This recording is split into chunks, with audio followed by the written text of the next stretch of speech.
pourquoi l'âge de la puberté est-il de plus en plus précoce? Et donc, en effet, c'est une question qui est fondamentale, comme vous allez le voir.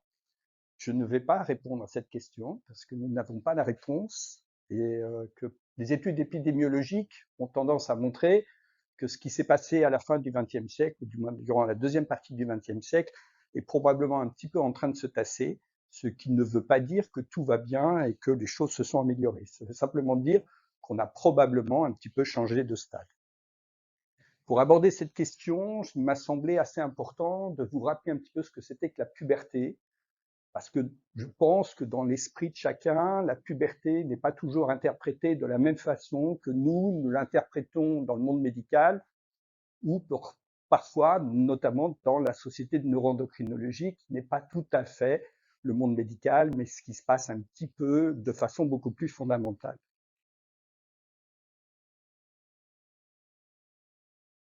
Il y a la définition de la puberté. C'est la transition entre l'enfance et l'âge adulte. Tout le monde est d'accord sur cet aspect-là.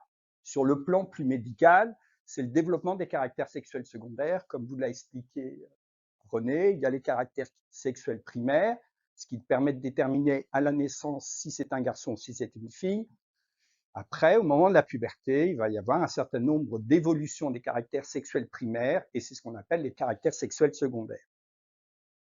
Surtout, le point capital, c'est que la puberté, la finalité de la puberté, c'est la maturité et la maturation de la fonction de reproduction.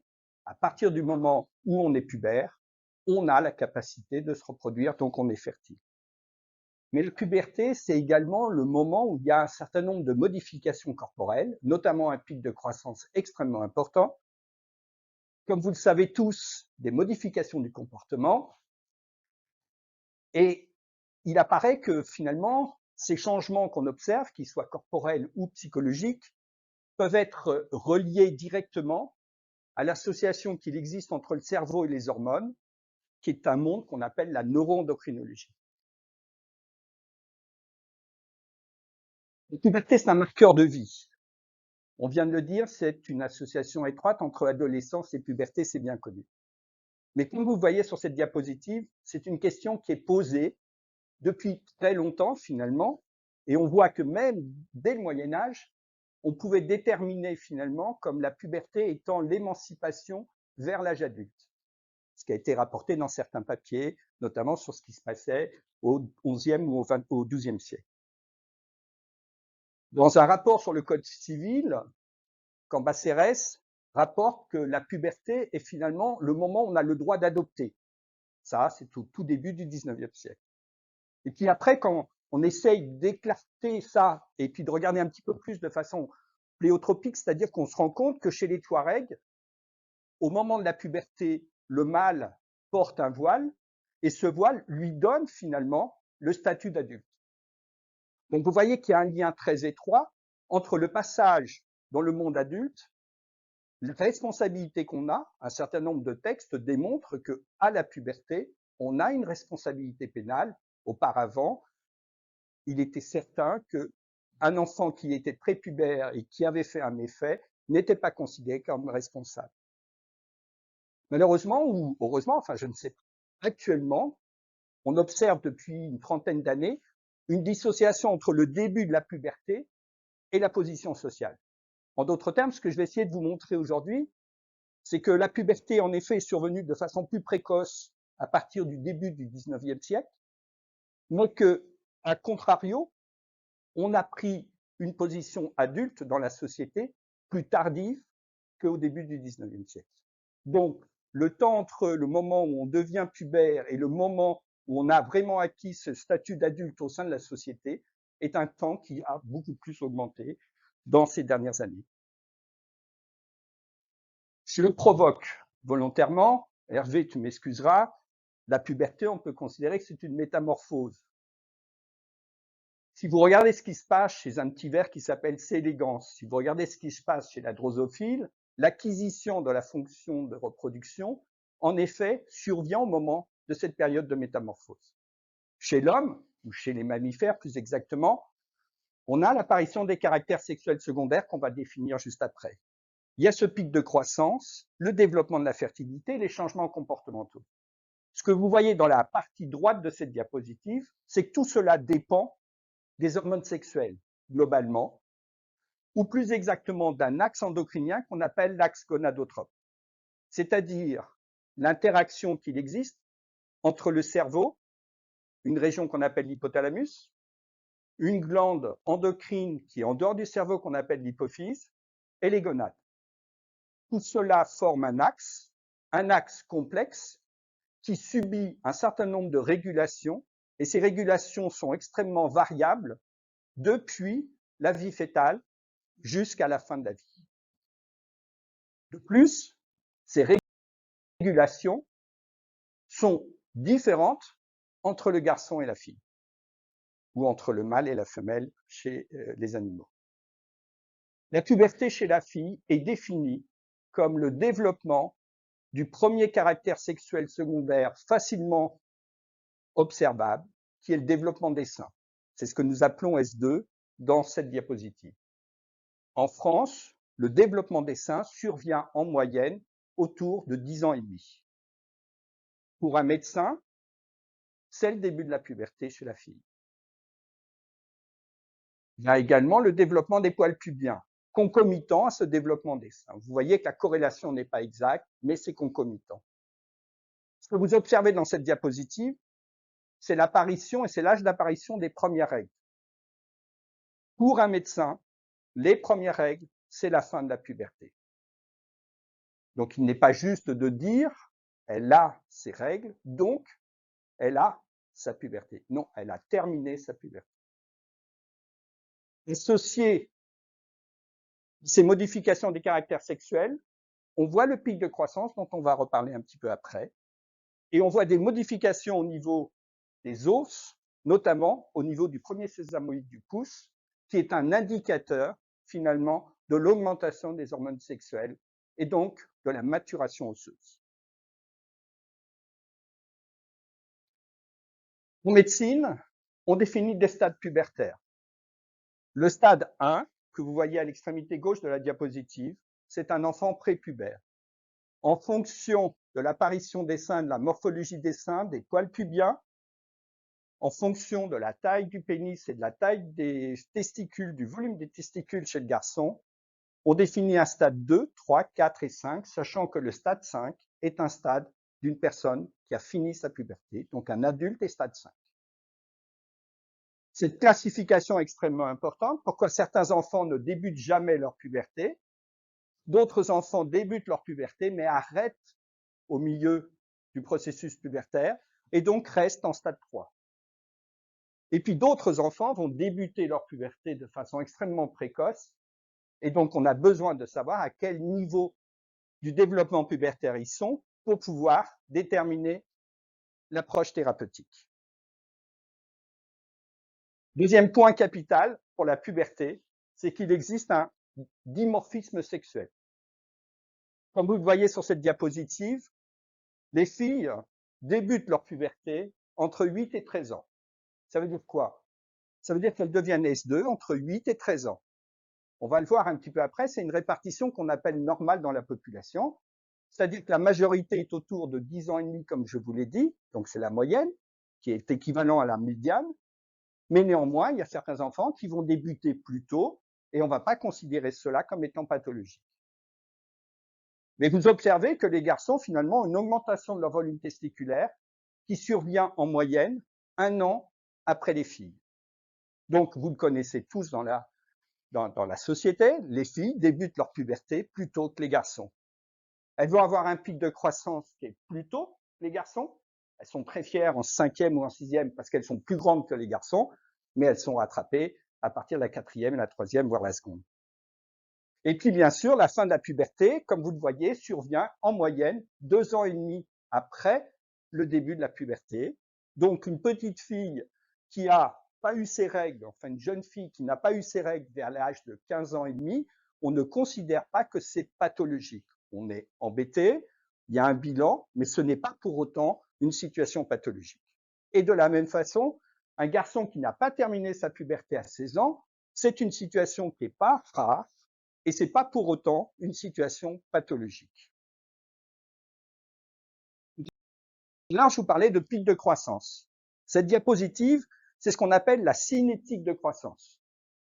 La particularité chez l'homme, c'est qu'à la naissance, la cinétique de croissance est extrêmement élevée. C'est-à-dire qu'un enfant, juste après sa naissance, va avoir une croissance d'autour, pendant quelques mois, de 20 centimètres par an. Ça ne va pas durer longtemps, mais vous le savez que c'est un des critères de bonne santé de l'enfant, le fait qu'il grandisse et qu'il grossisse. Puis cette croissance diminue fortement, cette cinétique, jusqu'à, dans l'enfance, autour de 4 centimètres par an. Et puis au moment de la puberté, il y a une augmentation très nette de cette cinétique, avec, comme vous voyez ici, une dizaine de centimètres d'augmentation de la taille par année. Et cette cinétique précède la fille par rapport au garçon.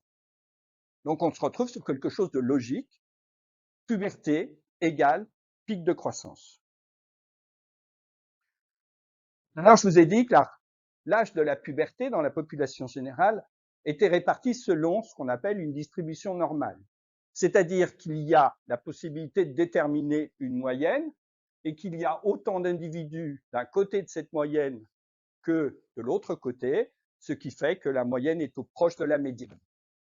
À partir de ce moment-là, on est capable de déterminer des situations qu'on considère comme étant pathologiques parce qu'elles concernent un petit pourcentage d'individus, généralement des déviations standards qui sont suffisamment éloignées de la médiane pour pouvoir affirmer que c'est probablement une situation qui n'est pas normale. Et donc on se trouve dans les maladies de la puberté devant deux situations, soit la puberté survient trop tôt, soit la puberté survient trop tard. La puberté survient trop tôt lorsqu'elle débute avant 8 ans chez la petite fille et avant 9 ans chez le garçon. Donc une petite fille qui a un développement mammaire qui est considéré comme un vrai développement mammaire, on va en reparler, on peut considérer qu'elle est en train de débuter sa puberté et ça nécessite une exploration. De la même façon pour un garçon. À partir de cette question-là, alors, ce qui est très intéressant finalement, c'est que cette question qui concerne l'âge de la puberté ne se pose pas depuis quelques années, mais elle se pose et elle est étudiée depuis de très nombreuses années. Et comme vous voyez ici, cette question a été déjà posée au XVIIIe siècle. On retrouve des indicateurs, des écrits qui indiquent que vers 1750, on se posait la question de savoir quel était l'âge des premières règles, donc un indicateur de puberté, dans les populations, que ça soit par des observations de médecins sur des faits dits uniques, ou au contraire, déjà sur des études un petit peu cas témoins, y a-t-il une variation de l'âge de la puberté au cours du temps?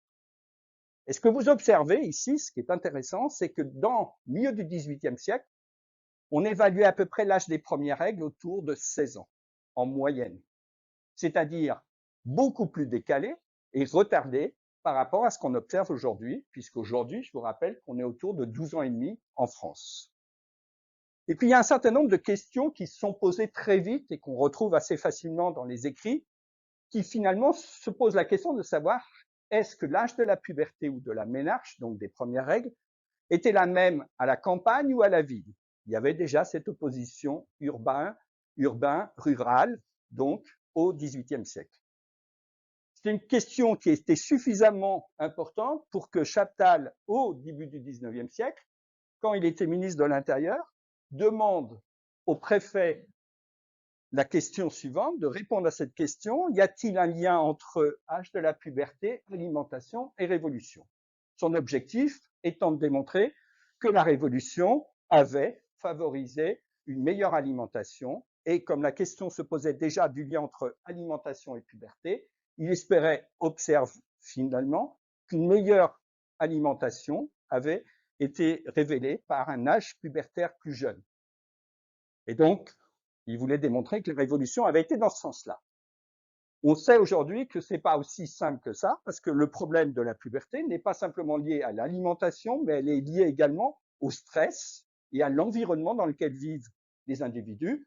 Et je pense ne pas vous étonner en vous disant qu'au moment de la Révolution, il y a eu des situations qui n'étaient probablement pas des situations qui favorisaient cet environnement et, disons, ce bien-être. L'évolution de l'âge de la puberté au sein des grandes villes a été également observée.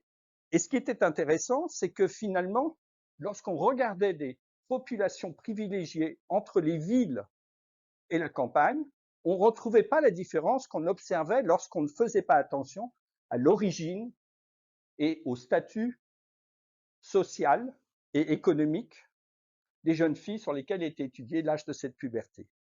Donc on se retrouve dans une situation où même au XVIIIe et au début du XIXe, on avait déjà une discordance réelle entre les villes et les campagnes, mais probablement une discordance qui était gommée par le statut socio-économique des jeunes filles. Pourquoi ce point est intéressant? Parce que finalement, lorsqu'on regarde l'âge de la ménarche, révélateur de l'âge de la puberté, entre le milieu du XIXe et le milieu du XXe siècle ou la fin du XXe siècle, on observe une très nette diminution. Cette diminution a été observée dans de très nombreux pays occidentaux. En France, cette diminution a été également observée.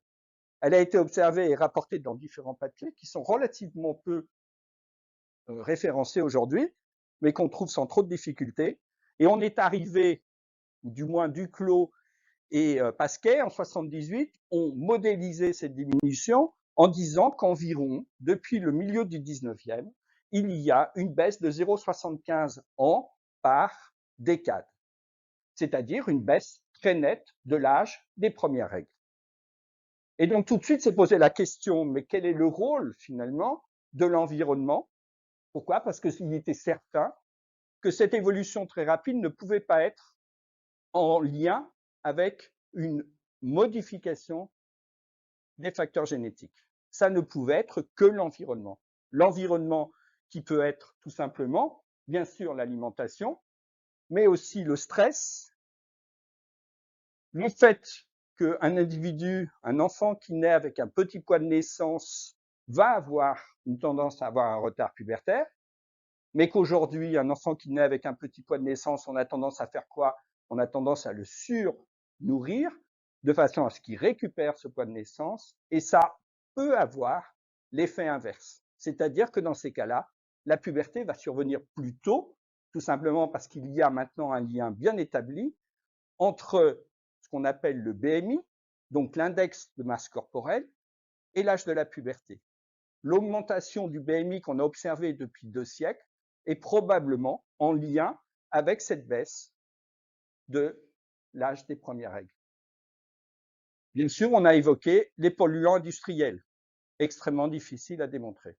Et puis, comme vous l'avez expliqué René, il y a tous ces perturbateurs endocriniens dont on ne connaît pas bien l'origine et dont on parlera juste à la fin de ce topo. Donc, lorsqu'on regarde l'âge des premières règles, on observe finalement qu'il y a eu une diminution très nette, mais que cette diminution, comme vous le voyez dans l'encart en haut à droite, semble s'être stoppée, comme si on était arrivé finalement à un plancher qui fait que, en dessous, pour l'espèce humaine, en dessous de 12 ans et demi, globalement, on arrive probablement au maximum de ce que l'environnement peut déterminer sur l'âge des premières règles, le reste étant essentiellement déterminé par nos facteurs génétiques. Néanmoins, lorsqu'on regarde le S2, c'est-à-dire le développement des seins chez les petites filles, on observe qu'il y a toujours cette diminution. Et donc, c'était un petit peu ce dont je vous parlais tout à l'heure, cette différence entre le début de ce que les médecins appellent la puberté, qui est l'augmentation des seins, et finalement l'apparition des premières règles, ce temps qui augmente, qui est peut-être en lien direct avec les perturbateurs endocriniens ou des polluants atmosphériques, et qui n'est peut-être pas, pour l'instant on n'a jamais pu le démontrer, l'interaction ou du moins une réactivation d'un mécanisme propre à l'individu qu'on appelle la réactivation de l'axe gonadotrope, dont je vais vous reparler juste après. L'âge de la ménarche ou l'âge de la puberté est ce qu'on appelle un trait génétique. C'est-à-dire que lorsque vous regardez l'âge de la ménarche entre des paires de sœurs ou entre des mères-filles ou entre des jumelles, vous observez une corrélation qui est supérieure à la corrélation qu'on observe dans la population générale. Et cette corrélation est d'autant plus forte chez des jumelles dites monozygotes que des jumelles dizygotes. Vous voyez que la différence, ce n'est pas exactement la même date. Ce n'est pas exactement la même date parce qu'on considère que l'héritabilité entre deux sœurs, même si elles partagent une partie de leur patrimoine génétique, mais même l'héritabilité entre deux jumelles monozygotes ne suffit pas à expliquer l'âge des premières règles. En plus de ça, il y a l'environnement dans lequel vivent chacune de ces deux filles. Même si elles sont dans le même environnement familial, elles n'ont pas les mêmes expériences de vie, exactement les mêmes expériences de vie. À côté de ça, lorsqu'on regarde les garçons, on voit que dans une approche beaucoup plus globale, qui consiste à prendre plusieurs indicateurs du début de la puberté, l'héritabilité est proche de 1, ce qui quand même indique la forte importance des traits génétiques.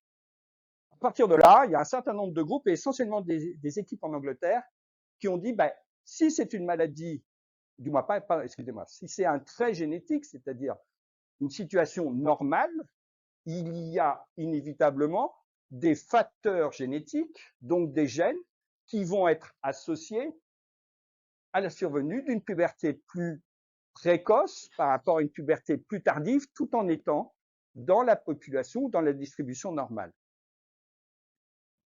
Ces études complexes qui sont aujourd'hui réalisées sur à peu près 300 000 femmes, on a pu déterminer un certain nombre de gènes. Je ne vais pas vous les décrire, je vous demande juste de rester concentré sur un d'entre eux qui est MKRN3.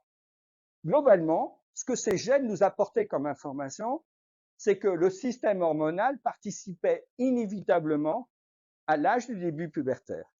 Et ça, c'est tellement logique que finalement, on aurait presque pu l'écrire avant que le travail soit réalisé, encore fallait-il le démontrer. En effet, la puberté, c'est la réactivation de l'axe gonadotrope.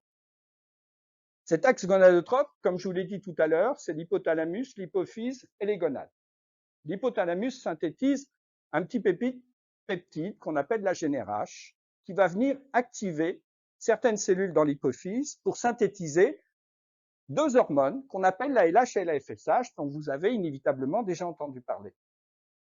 Ces deux hormones activent des récepteurs situés dans les gonades.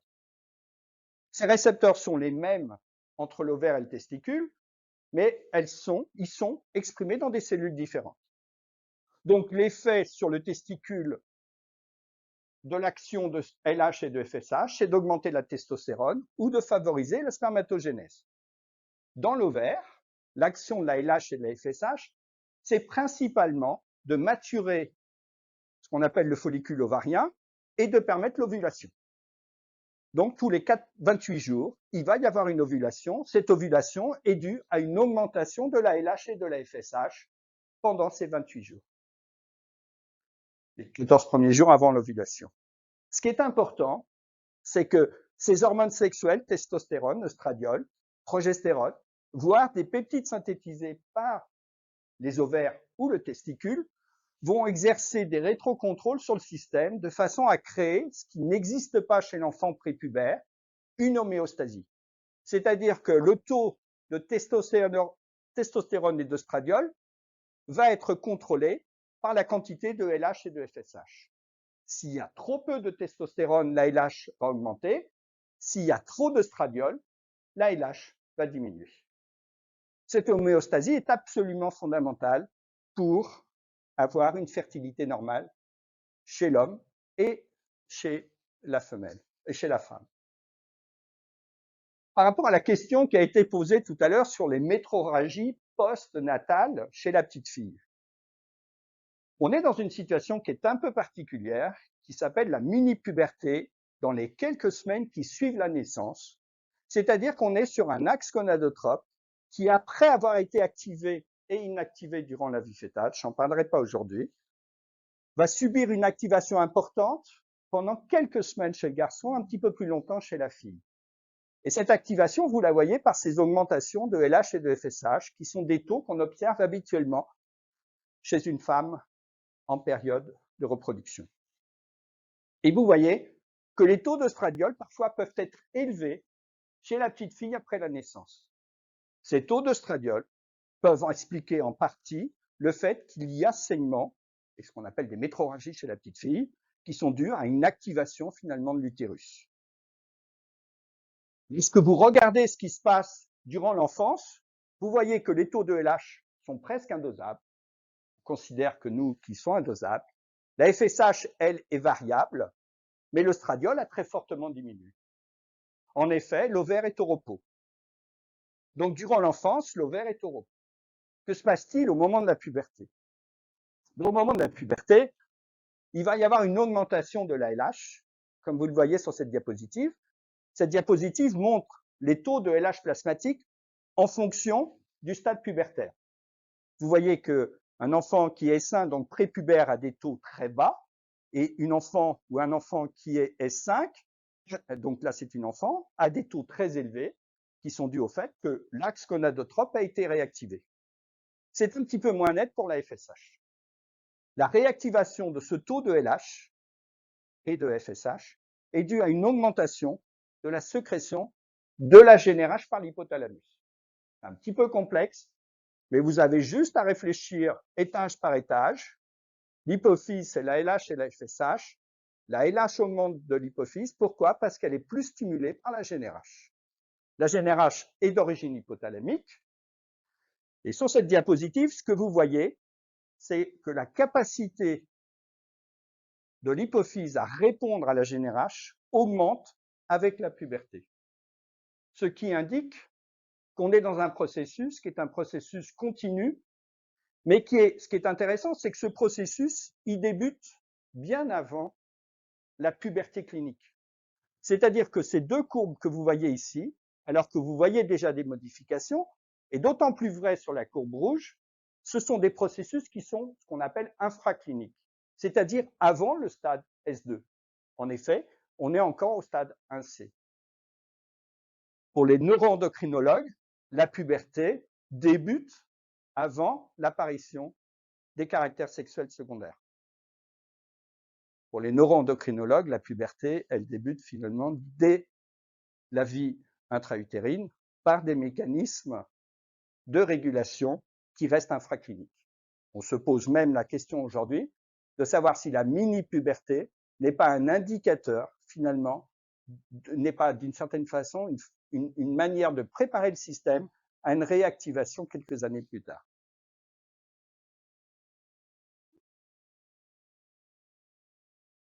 Voilà un exemple, très vite.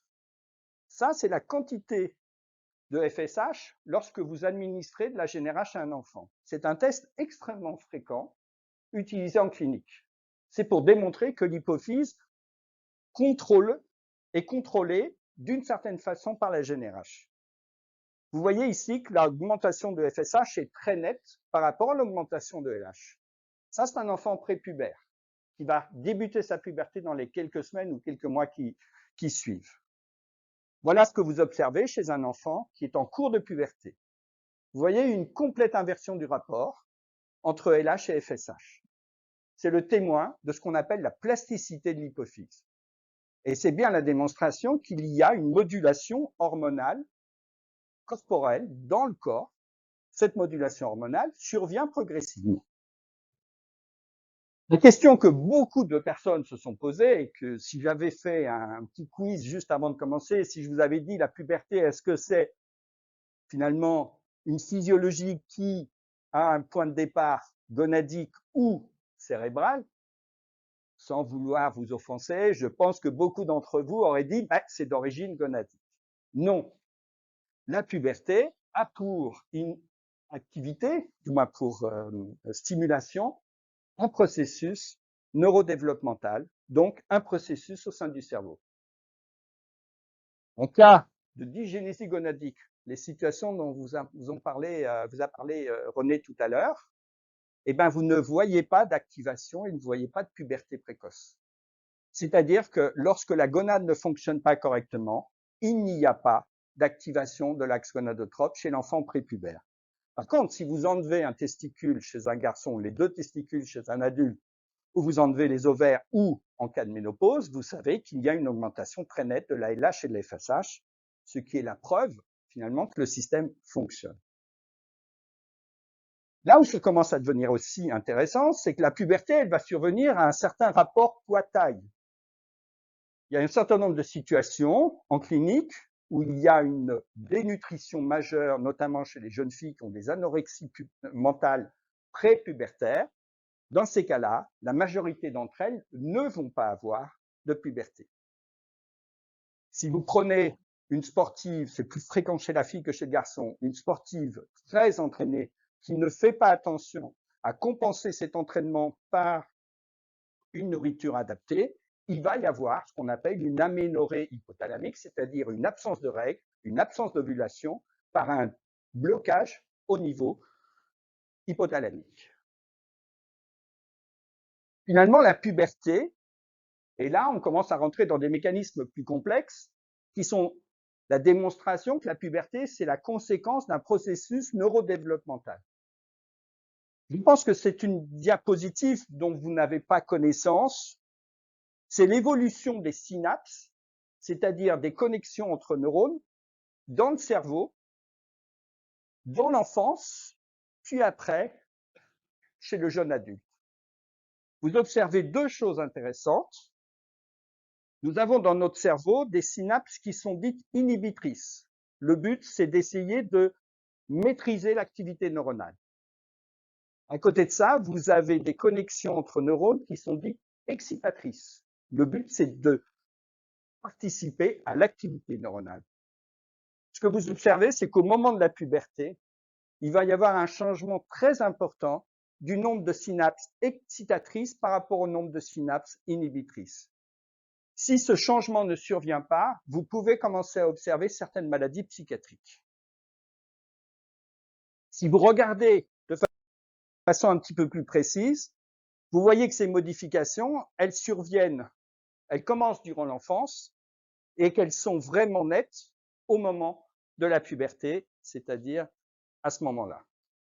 Elles arrivent à un aboutissement. La question qu'on peut se poser, c'est quelles sont finalement les conséquences de ces modifications au sein de l'hypothalamus pour expliquer l'initiation de la puberté. C'est extrêmement difficile d'étudier cette problématique chez l'homme. On n'a pas accès à l'hypothalamus, on n'a pas accès aux peptides qui sont synthétisés par l'hypothalamus par des prélèvements veineux. Donc, l'hypothèse qui était la plus intéressante, c'était de travailler sur des pathologies de l'initiation de la puberté. Des enfants qui ne font pas leur puberté ou des enfants qui font une puberté trop précoce. Donc, la suite de ce topo, c'est vous expliquer un petit peu quel était le raisonnement. Vous voyez que le retard pubertaire est une maladie qui survient beaucoup plus fréquemment chez le garçon que chez la fille. Il est beaucoup plus facile, ou du moins, on arrive à bloquer un axe gonadotrope plus facilement chez un garçon que chez une fille. On verra que c'est l'inverse pour la puberté précoce. À partir de là, c'est un petit peu ma spécialité depuis quelques années, on a décrit un certain nombre de gènes qui sont associés à ces maladies pubertaires, de l'initiation de la puberté. Certains de ces gènes déterminent des déficits hormonaux évidents, d'autres participent à la migration d'un neurone qui est le neurone GnRH qui synthétise la GnRH. Et puis de façon encore plus intéressante peut-être, encore que je ne sais pas si c'est plus intéressant, mais c'est peut-être tout aussi intéressant, c'est que on est en train au sein du laboratoire de déterminer des anomalies du trafic de certains organelles dans la cellule et notamment un lien étroit avec un mécanisme qui est maintenant, on peut considérer comme étant récent et qui commence à être mieux connu, bien que extrêmement complexe, qu'on appelle l'autophagie, et la capacité de la cellule à s'autodigérer par certains côtés pour se renouveler et pour renouveler ses nutriments et notamment reproduire de nouvelles protéines. À partir de là, je ne parle pas de neuroendocrinopathie, mais on travaille sur des pathologies qui sont rares mais graves, parfois même très graves, comme certaines maladies neurodégénératives. Quand je fais un topo comme celui-ci, je J'essaye toujours, alors si j'y arrive, voilà. Un travail qui est réalisé par Paolo Giacobini à Lille, qui est tout à fait extraordinaire, et gentiment Paolo m'a passé sa diapositive. Voilà, et je vais vous montrer quelque chose que je trouve extraordinaire. Non. On va s'arrêter là. Ah, zut.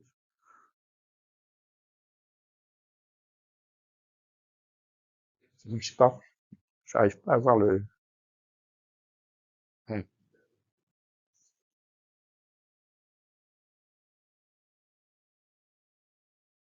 là. On va attendre. Bon, je peux pas revenir en arrière. Ce que je voulais vous montrer, c'est que le neurone GNRH, il a pour origine la placode olfactive. C'est-à-dire que durant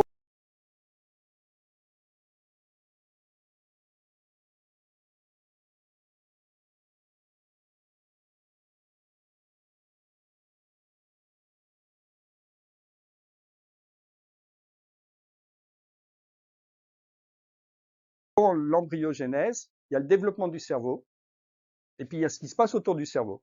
La placode olfactive, c'est ce qui va donner la muqueuse nasale. À partir de la muqueuse nasale, il y a des neurones qui sont les neurones olfactifs qui nous permettent de sentir. Ces neurones olfactifs, il faut qu'ils rentrent dans le cerveau et qu'ils actent dans une région particulière du cerveau pour que le sentiment d'olfaction soit ressenti et soit conscient de notre part. C'est l'olfaction. Le neurone GNRH, pour des raisons que j'ignore complètement, a pour origine cette placode olfactive. Et il suit le tractus olfactif et il pénètre dans le cerveau.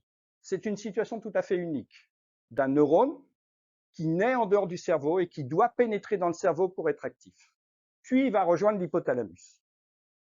Au sein de l'hypothalamus, il va rentrer en interaction avec de multiples neurones. Des dizaines de millions de synapses ont lieu sur les neurones GNRH, et notamment avec un neurone qui synthétise un peptide qu'on appelle les kiss-peptides. Bon, j'aime bien présenter ce neurone parce que je suis un petit peu à l'origine de cette découverte, et c'est tout à fait innocent qu'un neurone qui joue un rôle fondamental dans la reproduction s'appelle KISS.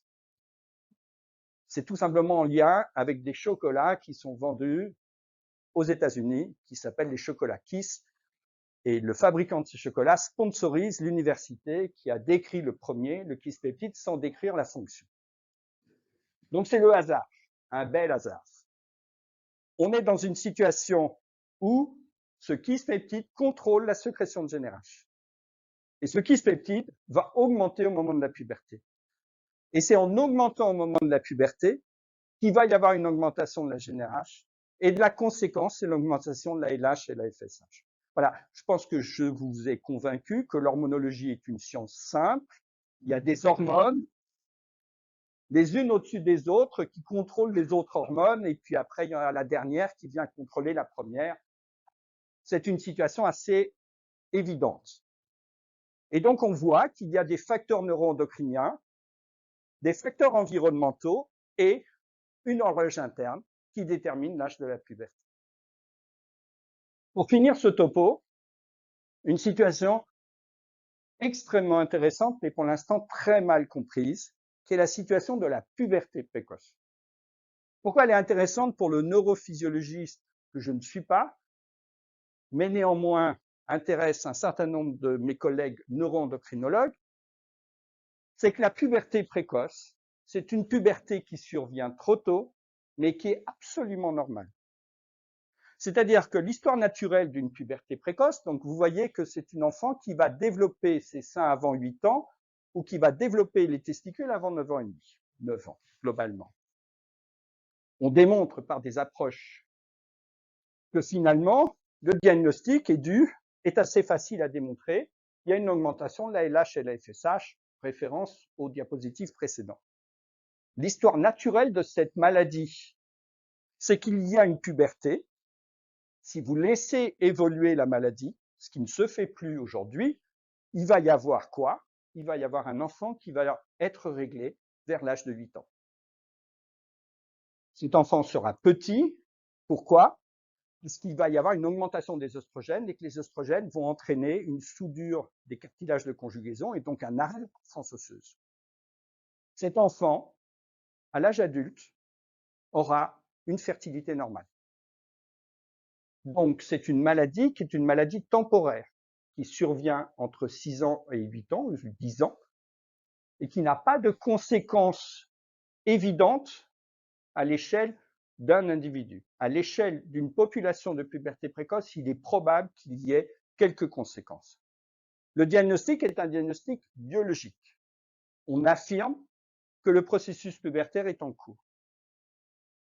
C'est une maladie génétique pour à peu près 25% des cas. C'est-à-dire que lorsqu'une enfant, c'est dans 10 cas sur 9 cas sur 10, c'est une petite fille.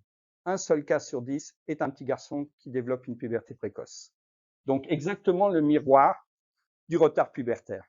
Et lorsque vous regardez et vous posez des questions, vous vous rendez compte que souvent les mères ont eu une puberté précoce ou une puberté avancée, c'est-à-dire des règles vers 10 ans, 10 ans et demi, qui est à la limite de la définition de la puberté précoce.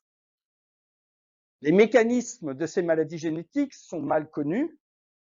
Ça peut être des maladies dites monogéniques, un seul gène, polygéniques, multifactorielles. Un gène a été décrit.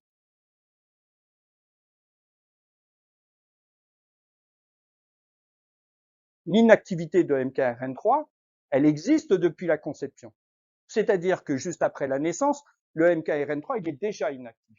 Et pourtant, le mécanisme n'est pas hyperactivé. Il faut attendre 6 ans pour observer cette augmentation d'activité de l'axe gonadotrope et donc la puberté précoce.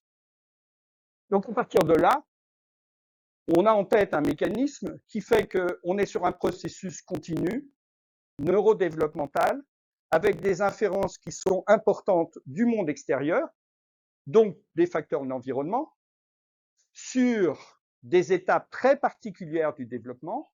Et lorsqu'on module finalement ces afférences, on va perturber l'homéostasie du système et donc perturber l'activité totale. Je finis juste par 2 diapositives qui vont peut-être intéresser René. On a étudié l'effet d'un stéroïde de synthèse qui s'appelle le danazol. Le danazol, il est donné chez des femmes qui ont des endométrioses. Pourquoi on a étudié ça? Parce que les Chinois, de façon un petit peu, ils n'ont pas fait une grande publicité autour de ça, avaient montré que l'injection de danazol chez le rat donnait des pubertés précoces. On a donc, au sein du laboratoire, décidé de faire le même travail, mais cette fois-ci chez la souris. Ça n'avait jamais été fait. Et donc, on a injecté du danazol, René, à P8, c'est-à-dire 8 jours après la naissance de la souris. P8, pour nous, c'est l'équivalent de la mini-puberté chez l'homme. Pourquoi? Parce que la souris a tendance à naître avec un système neurodéveloppemental qui est moins développé que chez l'homme. Donc, la première semaine, c'est le dernier trimestre de développement de l'homme, la première semaine de vie de la souris. Et donc, on a donné ce danazol sous la forme d'une injection. On prend une petite aiguille, on met dans le péritoine, donc dans l'abdomen de la souris, un taux relativement élevé de danazol, et puis on regarde. C'est comment dire, une recherche assez sympa. On attend, ça se passe, et puis vers l'âge de 15 jours après la naissance, on commence à essayer d'évaluer si la souris fait sa puberté ou pas. Donc voilà ce que vous observez lorsque vous regardez les souris qui ont été injectées avec un produit qui ne contient pas de danazol. Et voilà ce que vous observez lorsque la souris a reçu du danazol. Et donc vous observez de façon évidente que l'ouverture vaginale, qui est un indicateur finalement de puberté chez la souris, est survenue à 20 jours, alors que normalement, chez la souris contrôle, ça survient à 26 jours. Et vous voyez que le premier oestrus, c'est-à-dire la première ovulation chez la souris, est également survenu à 21 jours, soit un jour après, alors que c'est 27 jours chez la souris contrôle. Vous voyez qu'il n'y a pas de différence sur les organes génitaux, sur l'utérus, sur les ovaires. Et vous voyez que globalement, je ne vous montre pas, mais finalement c'est ça, à l'âge adulte, la souris, elle est tout à fait normale. Elle a une fertilité normale, une reproduction normale. Et on a pu montrer sans aucune difficulté que 24 heures après l'injection de ce danazol, on est incapable de le doser dans le cerveau ou dans le sang de la souris. Ce qui veut dire que le danazol a complètement disparu. Et pourtant, il a un effet différé une dizaine de jours, 12 jours après, en activant l'axe gonadotrope de façon très importante. Donc voilà un modèle expérimental de puberté précoce chez une souris, qui est une situation qu'on est en train d'essayer de décortiquer. Donc pour terminer ce topo, j'espère que je vous ai convaincu sur le fait que la puberté, ce n'est pas un événement qui, off, survient d'un seul coup. C'est un processus continu. C'est dû à un équilibre hormonal extrêmement précis qui débute très tôt, même probablement durant la vie fœtale, que lorsqu'on perturbe cet équilibre, notamment par des facteurs extérieurs, comme je viens de vous le montrer pour le danazol, on va modifier d'une certaine façon l'activité de l'axe gonadotrope et on va l'accélérer. Donc on est dans une situation où maintenant on essaye de comprendre en quoi l'environnement peut perturber l'âge de la puberté. C'est un modèle d'étude des perturbateurs endocriniens. C'est un modèle d'étude d'un processus neurodéveloppemental complexe. Et puis, c'est une façon de se poser des questions un petit peu existentielles. C'est si j'interviens quelques jours après la vie par un traitement X ou Y, quelles seront les conséquences plusieurs années après? Finalement, la puberté est un indicateur de l'état métabolique de l'individu à l'âge et à l'adolescence, mais on pourrait imaginer, et il y a des travaux qui vont dans ce sens-là, que ça peut être un indicateur de d'autres pathologies à l'âge adulte, notamment certaines maladies cardiovasculaires, et je ne veux pas en dire plus. Voilà, je vous remercie pour votre attention.